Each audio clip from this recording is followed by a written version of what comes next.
আমাদের লাস্ট 2 মাস ধরে অনেক ফান্ড রেজিংয়ের অনেক কিছু ভুল তথ্য বা ভুল নিউজ ছড়ানোর জন্য আমরা ফান্ড রেজিংটা সেভাবে তুলতে পারছিলাম লাস্ট 2 মাস ধরে। তো আমরা এখানে অনেক দিন আগের থেকে জানিয়েছি এবং প্রথম থেকেই এখান থেকে অনেক চেষ্টার পরে আজকে ওনাদের মাধ্যমে আমরা প্রায় যেটা রিমেনিং অ্যামাউন্ট আমাদের বাকি ছিল 60 লক্ষ টাকা। আমি 2 মাস কিছুদিন আগেও ভিডিও করেছিলাম 80 লক্ষ টাকার প্রয়োজন ছিল, তারপর অনেক কিছু চেষ্টার পরে ফান্ড আমি কিছুটা জোগাড় করার পরে আর রিমেনিং অ্যামাউন্ট 60 লক্ষ টাকার মতো বাকি ছিল, যেটা আমরা এখান থেকে ওনাদের মাধ্যমে আমাদের মেয়ের চিকিৎসার জন্য আমরা পেলাম। এটা কি লার্জেস্ট অ্যামাউন্ট?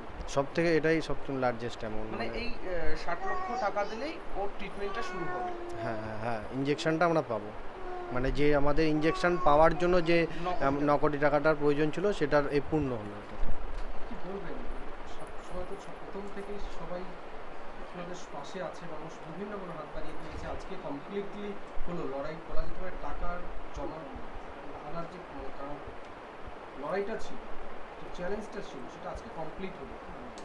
আমি প্রথম থেকে সাধারণ মানুষ যারা সাহায্য করেছে এবং তাদের কাছে আমি আন্তরিকভাবে কৃতজ্ঞতা জানিয়ে এসেছি, কিন্তু লাস্ট মুহূর্তেটা আমাদের কাছে অনেকটা ভয়ের হয়ে এসেছিলো, যেহেতু কিছু ভুল নিউজের কারণে মানুষের কাছে একটা ভুল বার্তা যাওয়ার কারণে ফান্ডিংটা অনেকটা কমে গেছিলো। তো সেক্ষেত্রে ফান্ড আসছিল না।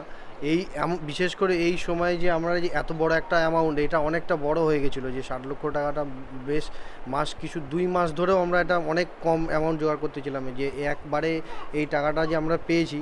তো এটার জন্য যে মানে আমাদের যে লাস্টের যে ভয়টা আমরা পেয়েছিলাম যে এত দূর এগিয়ে এসে যদি কোনো কিছু খারাপ না ঘটে, আর 1.5 বছর ওর বয়সটাও হয়ে যাচ্ছিলো, এই সময় যে আমরা যে সাহায্যটা পেলাম সেটা আমাদের কাছে মানে আমি ভাষায় আর কোনো কিছুতে বলতে পারবো না, যেটা আমার ইমোশনের মধ্যে এটা আছে।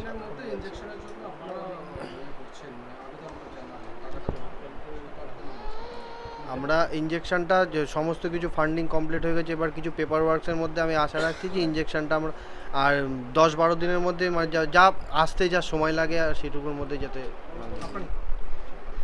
আপনারা সকলে জানেন অস্মিকার বিষয়ে, যে ও একটা বিরল রোগে আক্রান্ত এবং যার জন্য প্রচুর অনেক কোটি টাকার প্রয়োজন। ওনার অস্মিকার মা বাবা সোশ্যাল মিডিয়ার মাধ্যমে বিভিন্ন মাধ্যম দিয়ে অনেক সহযোগিতা পেয়েছে এবং আর পেরে উঠছে না বলে আমাদের কাছে দীর্ঘদিন আগে ওরা এসেছিল যে কি করা যায় এর বিষয়টা নিয়ে। তো আমরা একে দেখেছি, ভাবনা চিন্তা করেছি এবং আমার যে মাতৃসেনা চ্যারিটেবল ট্রাস্ট, তার মাধ্যম দিয়ে আমি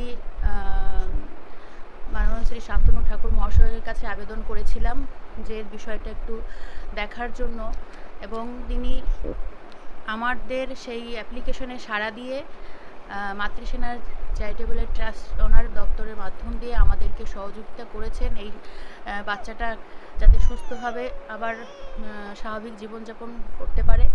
এবং সেই সহযোগিতার আমরা সাহায্য পেয়ে আমরা তার হাতে তার পরিবারের হাতে আমরা 60 লক্ষ টাকার একটা চেক আজকে তুলে দিলাম, যাতেও তার 8খানা চেক 60 লক্ষ ভাগ করে দেওয়া হয়েছে। তো যাই হোক, আজকে খুব ভালো লাগছে দিয়ে যে ও আবার আমাদের অন্যান্য বাচ্চাদের মতন স্বাভাবিকভাবে ফিরে আসুক, সুস্থ জীবন পাক, এটাই।